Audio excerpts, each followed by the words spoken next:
You asked for it, I'm delivering. Here are some of my favorite theories from the A Court of Thorns and Roses series. I will warn you that there are spoilers all the way up through A Court of Silver Flames, which is the most recent release as of today, which is November 11th, 2024. I always add the date because I feel like one of these days I'm going to post a video and like 2 days after I film it, Sarah J. Maas is miraculously going to announce the next book. All right, a lot of these theories I have heard from more than one person, so I don't know where they originate, but there are a couple where, to my knowledge, it originates from that creator, so I will be giving credit to those theories. Only one of these theories are actually one of my own personal original theories. Although some of them I've added my own twist on them, and I've gathered additional proof. Let's start with Tamlin and Amarantha were mates. I feel like this one, once you hear it, makes a lot of sense. And I will remind you that in, I believe, A Court of Mist and Fury, when mates are being explained to Farah, they say that love is a bonus, mates are equal. Just because someone's the love of your life doesn't mean they'll be your mate, and just because they're your mate doesn't mean they'll be the love of your life either. I will also encourage a lot of people to remember that about Elaine, but we'll get to Elaine later. Guys, I have a lot of theories around Elaine. But a really good example of that is Rhysand's parents did not actually love each other. But I will argue that Amarantha and Tamlin were equal, although they were definitely not in love. Amarantha, we obviously know, was evil. For goodness sake, she was willing to torture an entire kingdom for the sake of one man, who she claims to have loved, but let's be real, like, it was an obsession, and a very unhealthy one at that. And you may be like, okay, Tamlin wasn't that bad. Tamlin claimed to have loved Farah. Obviously, after everything he did to her, we can all agree that he didn't actually love her. It was more of an unhealthy obsession. What were some things Tamlin did to try to secure Farah in his life as his love? He was willing to potentially off her sisters. Like, he didn't know what the cauldron would do to her sisters, and he did that to get her back. He was willing to lock her up. He was desperate to break her bargain with Rhysand, even though we learn in A Court of Silver Flames that breaking a bargain can quite literally kill you. Either the person breaking it or the person who was involved in the bargain. So he was willing to kill Farah rather than let another man have her or die trying. He also was willing to have her mating bond severed. Like, I will never get past that. You can go insane. I believe you can even die from the insanity of having your mating bond broken, and Tamlin was willing to break Farah's so that Rhysand could not have her. We learn a little bit more about the after effects of what happens when you lose a mate thanks to Throne of Glass, but just in case you haven't read that yet, I will not go into that further, just trust me. So Tamlin was willing to either let Farah go crazy or have her dead rather than Rhysand have her. I think that's very, very clear. You cannot tell me that this man was not as diabolical as Amarantha was in trying to get who he wanted as his love. The only difference is that he was mostly affecting one person, not an entire continent. Also, I think we all kind of dismissed the fact that Tamlin has a heart of stone too quickly, and maybe that played a big part in this, but I'm very interested to find out what play that has in the future, because I feel like that's not something that we can just pass up. You know, this one's gonna ruffle a couple feathers, but Elaine belongs in the Spring Court. I'm not saying anything about Lucien or Tamlin and Elaine. I'm just saying that Elaine belongs in the Spring Court. My main evidence for this is we learn in A Court of Mist and Fury when Farah starts going to the Night Court that she seems to come alive in Night Court clothing. It suits her. She looks more herself in Night Court clothing, but then when you put her in Spring Court clothes and Spring Court wedding dresses, she looks ill, she looks drained, she doesn't look like herself. So now tell me why in both ACOTAR and A Court of Silver Flames, they mention multiple times how Elaine looks so outside of herself whenever she's in Night Court clothing. Who knows, that means that she could technically belong in other places, but considering her really tight attachments to florals and flowers, it only makes sense that Elaine belongs in spring. So I'm sorry if that hurts your feelings. I'm just pointing out what Sarah J. Maas said.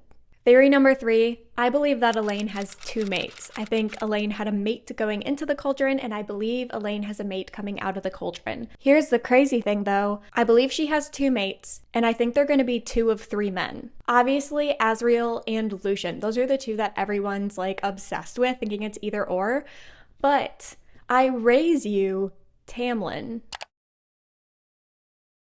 You want to know why? Remember what I said about Tamlin's heart being stone? Do you want to tell me why in ACOTAR, Elaine tells Lucian when she's trying to sense the mating bond, I can hear your heart beating through the stone?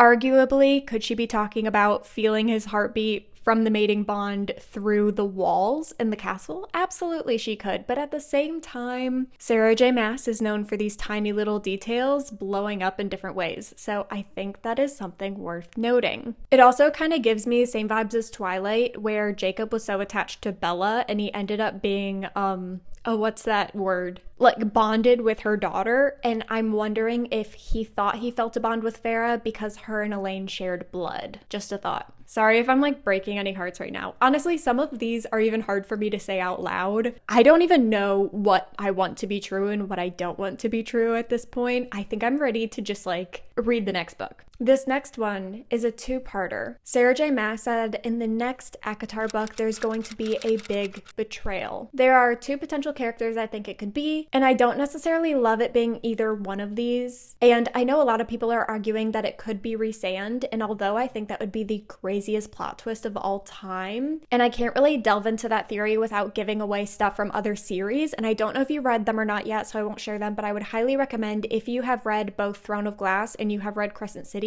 look up the Rhysand is evil theory. It absolutely blew my mind.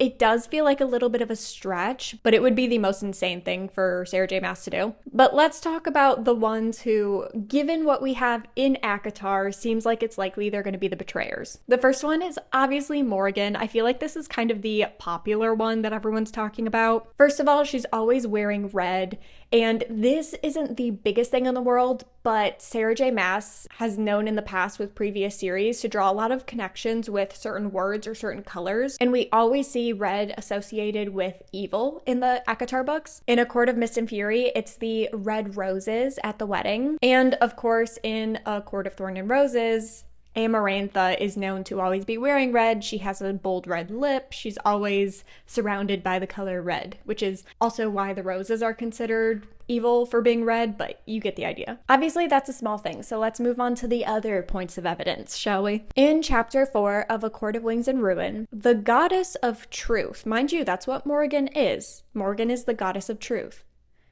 Morgan lied to Farah. I think it's easy when we hear that someone is the goddess of truth to think that they cannot tell a lie, but Morgan can. So, what if being the goddess of truth does not mean that she can only tell the truth? What if it means she can control the truth? A really good example to support how fishy that is, for example, we know that something went on with Eris, and Eris even hinted multiple times that if people knew the full story, they would think differently of him. And I think a lot of us are like, okay, why isn't he telling the truth then? I think he can't tell the truth because Morgan is keeping him from telling the truth. Also, she disappears for the entire, like, A Court of Silver Flames, not the whole thing, but like a big chunk of it. And I think something fishy's going on there. I also wonder if Azriel knows what's going on with Morgan. That is also a theory that I have, that Azriel knows something and he's not sharing it, which is why he kind of follows her around like a puppy dog. I think a lot of people assume it's just because Azriel liked her for the longest time because that's what Morgan said it was. But if Morgan's lying and she knows why Azriel's always trailing her, probably because of information he knows that no one else does, and as a spy master, it's quite literally his duty to protect his kingdom. Maybe that's why he's following her, is because he knows something that we don't know because he knows it and he can't tell us because she's the goddess of truth and she's making him withhold the truth. Think about it. Now, this is one that I have, and I kind of hate that I thought of this, but I cannot shake this feeling, and I know I'm going to make a lot of people upset. Trust me, I'm also upset at myself for this theory. Part of me is wondering, what if Azriel is the betrayer? But hear me out. I think this could go one of two ways. I think that if Elaine chooses a different guy, it's going to result in Azriel kind of hitting rock bottom and going crazy and doing something not good. Or two, after ACOTAR, Azriel went to go find Bryaxis, and then we kind of never heard about it again. What if Azriel did find Bryaxis and he somehow got himself like, I don't know what it would be. I'm really kind of stretching this theory at this point, but like, what if Azriel got looped in with the wrong people and he's kind of like double crossing Rhysand? My theory then, though, is if this is what happens, I think then Elain would choose Azriel, and then Azriel would turn good for Elain because he loves her. I don't just like the idea of like Elain has multiple love options and she has to pick one. I feel like it needs to be bigger than that. I feel like this would be a really good Elreal ship scenario for me. Like if this happened, I would totally be all for that. I love an evil man becoming good for the sake of love. I love those kinds of stories. Then the last one, and I feel like this was the first ever theory that got me into theories for ACOTAR. I have been a firm believer since reading this book that Mama Archeron is so sketchy. You mean to tell me that her 3 children came out not only fae, but extremely powerful fae? I mean, Farah's power kind of makes sense because she has a little bit of all the High Lords in her, like that's one thing. Nesta, on the other hand, quite literally basically becoming the goddess of death. Are you kidding me? And then on top of that, I think Elain is going to be something of like a seer. She seems to have like this sight kind of power, and I think that it makes her seem kind of crazy now, but I think she's going to become like crazy intelligent, and I think her power is going to prove to be one of the most effective in whatever comes up next in the series as the next main conflict. Anyways, so back to Mama Archeron. Mama Archeron is either fae or some other magical creature. Another reason that I think that is because of how she died. I think that she either, one, broke a bargain, because what did we say about breaking bargains? They can make you go crazy or they can kill you. And I think she failed to complete a bargain. And I've heard some people say maybe that bargain was to come into the human world because she fell in love with a human and have human children. And maybe it's the balance of nature that after she died, all of her children became magical and her husband died. That would be the balance of magic. Or two, scrap the bargain in general. If she was a magical creature and she wasn't using her powers, she would slowly go crazy. If you don't use your magic, it will just slowly eat away at you. So I think that's why she died. The last reason, and I think what really solidified it for me, and this is actually the first time I read the books, this stuck out to me and I could not let it go because it seemed really odd thing for Tamlin to say. In A Court of Thorns and Roses, near the beginning, after Farah is basically kidnapped by Tamlin and taken to the Spring Court, she has a lot of ideas about who the Fae are and what they can and cannot do and all of that stuff, and it's mostly based off like the scary bedtime stories she was told as a child, as well as some mythology. Tamlin says something very interesting. He asks, "Didn't your mother tell you about us?"